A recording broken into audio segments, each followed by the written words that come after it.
Hi, I'm KS Garner, and you're listening to the Solo Nerdbird podcast. Today, I'll be speaking with creator, writer, and filmmaker Robbie J. Atkinson, here to promote her manga, The Seventh Kingdom, Chapter 1, Family History, now available to read digitally. Welcome, Robbie. Hello, thank you for having me. Well, thank you for joining us today, but outside my introduction, who is Robbie J. Atkinson in her own words? Mm, Robbie J. Atkinson. I am a creative on an endeavor to explore storytelling through multiple mediums. And that is not just storytelling and entertainment, but also in philanthropic and nonprofit endeavors as well, using stories to bring hope and to get people to reflect and learn and teach. Cool. So for this particular story, The Seventh Kingdom, what is it about? Like, what is this first chapter of family history about, and what can, I guess, new and potential readers expect in future chapters? Mm.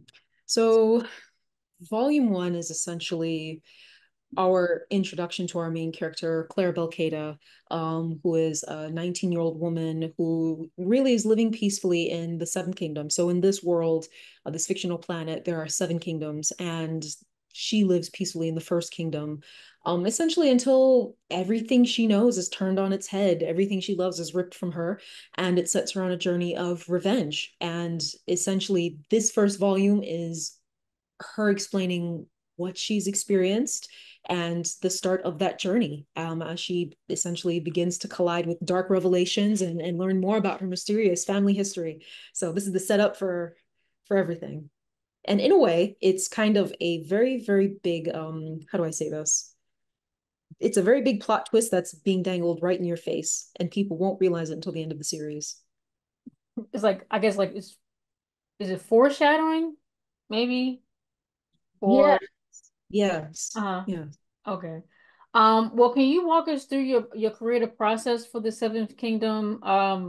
Maybe just in general, or even just this chapter specifically, from concept to completion, and how the process may have changed, especially since you're, I guess, going back and forth between mediums of particularly film and literature. Hmm. So the creative process for this, it starts off very much like how I write my films.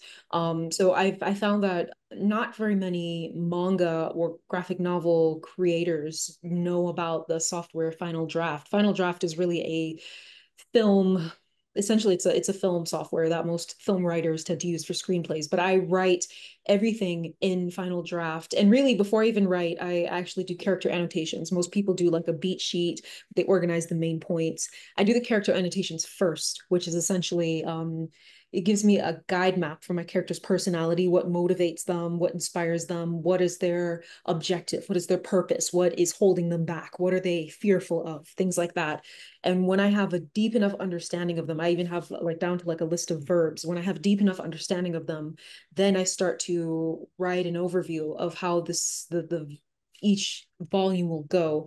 And really for me, the goal is to follow the goal is to follow the fun, not so much follow the structure that I already have set out. And I say this because a lot of people, when they write, they tend to get very bogged down and like, I have to stick to every single beat and I have to hit every single concept and I have to like, they're very oriented towards dogma and certain practices. For me, it's more about making it an adventure for myself as a writer and an adventure for the reader. So I may know how one volume is supposed to go, but I may find that it's interesting to throw a little twist in there that I didn't originally plan for. And really, once I've done that and I've made sure that all loose ends have tied up, essentially I show the script to the illustrators and I give them a chance to read it. I let them give me feedback. We talk about so before we even started illustrating the Seventh Kingdom, I actually was in, so fun fact, I was actually in Japan. I was in Tokyo. Mhm. And I had gone to different manga shops. I don't even remember the name of them. I went to a place in Asakusa, which is like it was built into the subway. And so I saw the bookstore from the subway and I walked in and went up a couple flights and I went and bought Sailor Moon. I went and bought Attack on Titan. I went and bought Demon Slayer. I ended up buying the whole entertainment arc of Demon Slayer, and I looked at the style, I looked at the textures, I looked at the paneling, I looked at page pull, all of these things, even like the shading, the hatching. everything. And we kind of talked about how we'd like to utilize certain styles, um, talk about where we have areas of flexibility. And really, I give them notes. I have a vision board that I give the illustrator, and then they take it and they show me what the characters are going to look like. And then once we're happy with that, then they start the paneling process, which is really just a series of rough sketches. And I tell them to tweak this here or there. And then eventually we get to the inked process. And it's nothing short of amazing. I think that in comparison to the film process, which is really you write, you storyboard, and then you talk with your DP about the lenses, the camera, the lighting, things like that. This is different in that it's a lot less expensive to talk about how creative you can get with each panel, right? With film, when you say you want a cool angle, it's going to need a different camera, a different lens, probably a different location. You're probably going to have to maybe even have, yeah, probably a completely different building or tear down a wall and build it a couple feet back. Fun fact, that's the thing they do. Mhm. Um, and with manga, with paneling, it's really just as far as your imagination can go, it can be done. And that is very rewarding because sometimes Walla, the team lead, has gotten instruction from me in terms of what I want, in terms of my shot list, because that's really what manga feels like to me, is like a very detailed shot list, and you kind of stop there and just continue to build out. And when Walla shows me what they've done, it's better than I actually asked for. And it's different than I would have thought to ask because your mind is relegated to the movement or the perspective of a camera. So it's really fun, and it lends itself to a lot more creativity, if that makes sense. It does make sense because I also like act. So me being on one side of, I guess you say in front of the camera, like when you guys are changing angles or the lighting, that can take hours. And it's like when you said that, I was like, it kind of triggered me a little bit because it's like we've been there for hours just because they can't get the angle right, they can't get the lighting right, and this is like this is a 5 minute scene, and so. But yeah, with all the inspirations that you've listed, going to Japan, I guess I'm assuming to as just leisure, and reading the manga and buying them, Demon Slayer, Sailor Moon, and whatnot. Um, how do you bring in your inspirations into your work, but letting, I guess, the illustrators know and other collaborators and even the readers to know that this is your work and not someone else's? Hmm. My goal is so when I bring in, so for example, the storyboarding, not storyboarding, the vision board process, for the character design itself, I try to be very deliberate about it and almost specific. Like I like this character's build, but I would like their eyes to look a little bit more dead. I remember showing Walla a vision board for like the Tea Master, and I had like a screenshot of a character's eyes. I had a screenshot of like a Hanfu. I had a screenshot of like someone with long hair. I had different elements. And really, I think what also is the saving grace is that Walla really has their own unique style as well. And so it's kind of like a game of telephone between all the components that you pull together, combine that with Walla's style. By the time you pass it on to Walla's interpretation is a little bit different. The telephone, you say a word to someone and the person hears it a little bit differently than what you said, or maybe a couple people later, it's a completely different message. And it's kind of like that in the sense of you're pulling from these very specific and minute things, but between the translation, the interpretation, and the pulling together process, you have a character who looks completely new. And I think that if I ever look at a character and I say, they look a little bit too much like this other character, I tend to go in and say, let's add a little bit more something to make them unique. Because my goal is to make sure because I know it's a common complaint of our generation that, and I don't know if it's fair to say only our generation, because when you look at a lot of mainstream media right now, you see a big pattern of people kind of just like copying, reproducing sequels, prequels, so on and Mhm. so forth. There tends to be a complaint of a lack of originality. And I think because I'm aware of that too, I try to be, if I see anything that looks a little too close, I do my best to change it. But really, my goal is to make sure that, because I mean, that's what makes a character stand out. That's what makes a series stand out. Demon Slayer stands out because of many different elements, but you don't see very many Mitsuri Kanrojis, right? You don't see many Rengokus with like yellow and orange and red hair and the flames of their robe. And really, I think another goal of mine is to make sure that I am as weird as possible, because weird is actually revolutionary, especially when people like the weirdness. That's what makes most things quote unquote popular. You think about like Dragon Ball Z or even Sailor Moon at the time that they came out, there was not really anything like it. No one was making manga with characters whose hair color changed like that. Sailor Moon was one of the few where you had a magical girl who had like this very long drawn out outfit change with like a whole manicure and hairstyle, right? And so really just finding those elements that make you seem a bit weird and embracing that and being willing to incorporate that as well. Mm-hmm. So your collaborators, you mentioned Walla, and then you have someone, it's a Tagline 9 is the illustrator for this, correct? So Tagline 9 is the company, and Oh, Walla, okay. yeah, Walla and Alicia are kind of the two spearheading it, but I work most frequently with Walla. Okay. So I guess how did you find these people, companies to work with, and how did you know they were the right people to work with? Mm. I would say I have to credit my assistant at the time. I had and we're now very good friends. And they're actually my beta reader now. But at the time, I had an assistant named John, who I had put on a mission to find illustrators, because at some point before we had done this manga, we just had a department of my company, RPX Media Production, where we were building relationship with illustrators, because we had a freelancer segment where we were essentially in partnership with different freelancers. We offered graphic design to clients who needed it. And then we gave a lot of agency and freedom to the illustrators themselves in terms of negotiations with the clients. And so that was something we kind of already were building up. And John, I believe, found Walla. And I think that when I looked at all of the different artists, I saw Walla's style on Instagram, and I really liked what I saw, because it felt a bit nostalgic and yet still felt very vastly different from most of what you see out there. Um, and I think that in terms of knowing whether or not Walla was the right person to work with, I'd actually worked with Walla later on for another project with another client, and the project ended up falling through. The client changed their mind, decided to completely pivot with the project. And I saw the quality of the work that Walla had done at the time. So that really further cemented my desire to work with them. And then I think during the time when I had focused more on our feature film, or I should say our short film endeavors, Walla had actually gone and done a number of things to improve their skill. So when we reconnected, I had seen new work that Walla was doing that had not yet been posted to Instagram, and I said, "Oh yeah, this is manga level, right?"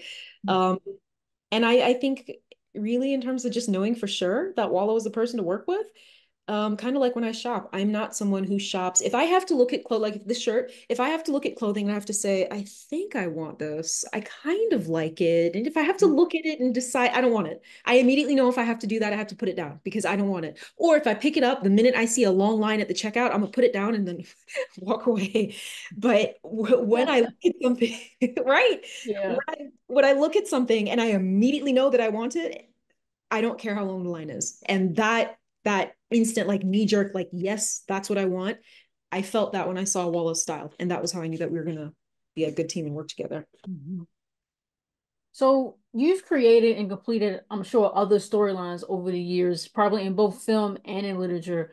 So what do you do with the works and progresses you may have abandoned or just put to the side? And what advice could you offer to other creators in regards to work in progresses or abandoned stories? Mm, I would say take your time, but don't take forever.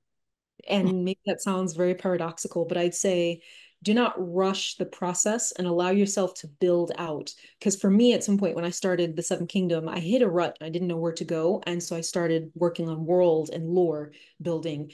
And I worked on that until the series started to write itself, so to speak, because the world was vibrant enough. Sometimes you just need to keep working on it because there's like the right amount of details that once you have it, the inspiration flows. But at the same time, I would say there are some projects that you just write, you put down, you rest, you come back and you write, and you work with the ebbs and the flows of it. Sometimes you feel a flow of inspiration. Sometimes you can only punch out like a paragraph and you have to like pull teeth to get to write like the rest of the page. Yeah. That happens sometimes, and that's okay. For example, for me, like fight scenes, as much as I love to visualize fight scenes, writing them is almost agonizing because you have to understand it looks a lot cooler than it sounds sometimes. Like you Yeah, picture. it's just it sounds really like confusing in a way. It's like, can arms and legs move like that? Because in your head you got it, but it's like when you try to write it down, it doesn't really make sense. Yeah. Exactly, exactly. So let it marinate, but at the same time, don't wait until you have the perfect opportunity because there's no such thing. Mhm. And really, the perfect opportunity is the opportunity that you decide to take. Because I had put off the Seven Kingdom, and I have other projects that I'm working on, like you said. And I just know that they're not quite there yet. I haven't quite built out enough to where I have that flow. But what you don't want to do is sit down on a project and keep telling yourself that you're going to wait until a certain timeline because at some point you start to realize you're just procrastinating because you're afraid to put your work out there. You're afraid of rejection. Maybe you're afraid that people won't understand it, what have you, whatever the reason may be. At some point you realize that you're procrastinating. And if you feel that, that's where you need to pick up the pace and maybe spur yourself. Find something that can inspire you to just put it out there because sometimes just daring to show up and be seen can be so reaffirming as an artist in terms of how people respond to you and how good you feel about yourself, having the bravery to put your work out there and shine, so to speak. So that's Mhm. Yeah. So, Robbie, is there anything else that you want to share about the Seventh Kingdom, Chapter One family history that we may have missed for new potential readers? hmm. Well, I would say that there is. So this is what I have here. If you can see it, is actually the sneak a peek edition, right? And there is a difference between the main volume, the full volume, and the sneak a peek.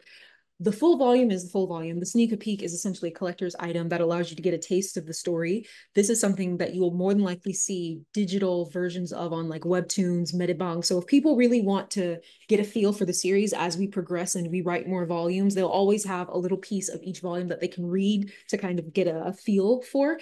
And the cover art itself is also a collector's item in and of itself because there will be there and I'm in the process of developing like kind of game type engagement opportunities with the fans to say like, okay, whoever has cover art for the sneak peek edition of volumes blah blah blah blah blah will be able to get this the same way that I have a scavenger hunt actually that I don't think that's covered on our I don't think it's covered on our Medibang page or Manga Plus creators, but we have a scavenger hunt.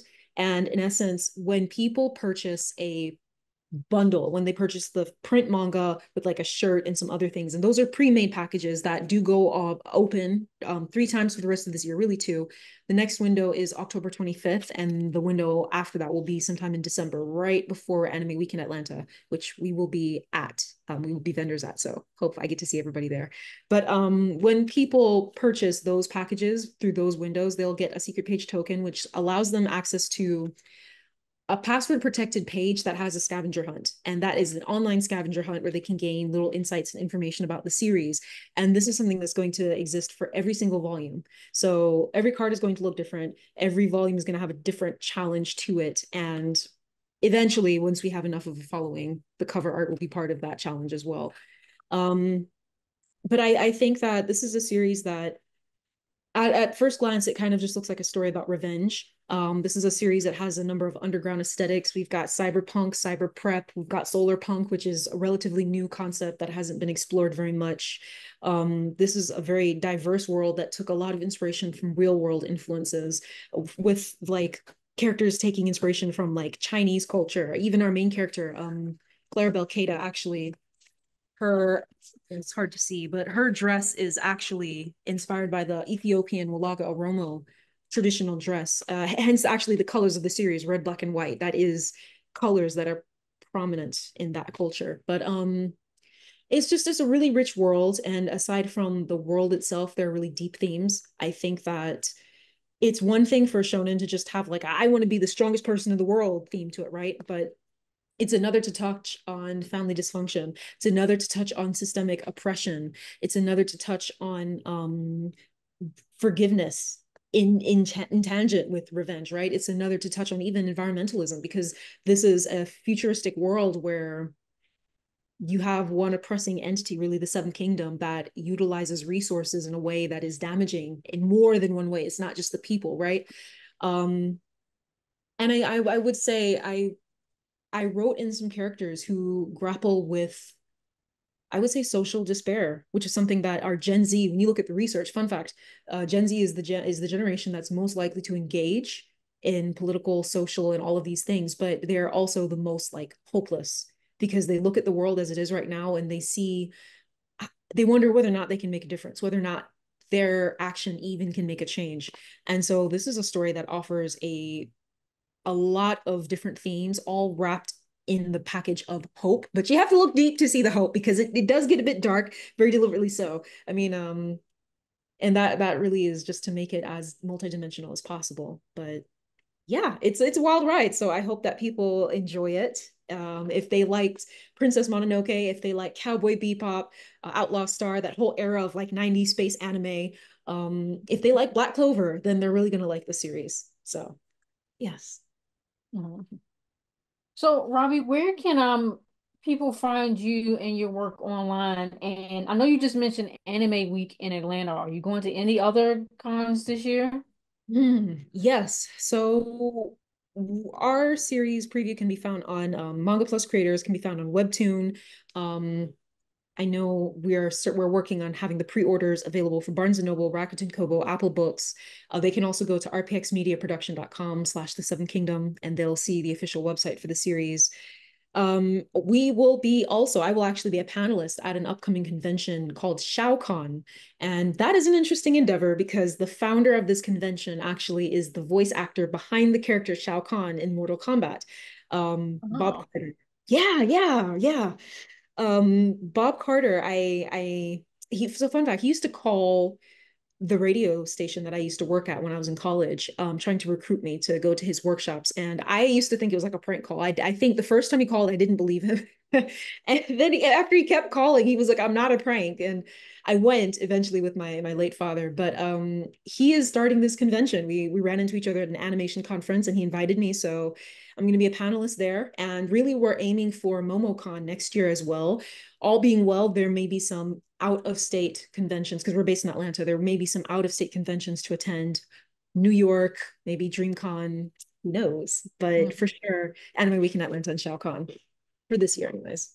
Yeah, I think DreamCon would be a good fit. So, I mean, I've been to cons in New York and it can be a bit overwhelming. Mm-hmm. But I think DreamCon would be really good to go to. Okay. And it's typically in Texas. They're moving now to, I guess the next one next year is going to be in Houston, Mm-hmm. which a lot of people like. So it's not that far from well, no, that is kind of far from Georgia. It's from Atlanta, right? It is kind of far, right? It is. I'm It trying to look, envisioning a map in my head. It is kind of far. Yes. Yeah, oh yeah, it is. So, and you just mentioned, okay. All right, well, thank you again to creator, writer, and filmmaker Robbie J. Atkinson for joining us here today to promote her manga, The Seventh Kingdom, Chapter 1, Family History, now available to read digitally through Barnes& and Noble, and as she mentioned, eventually they're working their way through Kindle and Apple and whatnot. All of Robbie J's socials will be listed in this episode's details alongside her website for those who are interested in reading the manga, where to purchase it, and her films. Again, I am KS Garner, and you're listening to the Solo Nerd Podcast. Thank you.